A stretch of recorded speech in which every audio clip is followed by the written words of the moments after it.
স্বপ্নগুলোকে আমি ধরে রাখি এবং আমি নিজেও তরুণ একজন। আমাদের মাননীয় প্রধানমন্ত্রী দেশরত তারেক রহমান উনি একজন তরুণের পরীক্ষিত সৈনিক।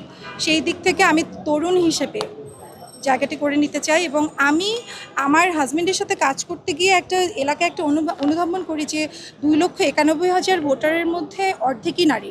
তো আমাদের এলাকার নারীরা সত্যিকারের অনেক কর্মঠ, কিন্তু তারা অনেক পিছিয়ে আছে।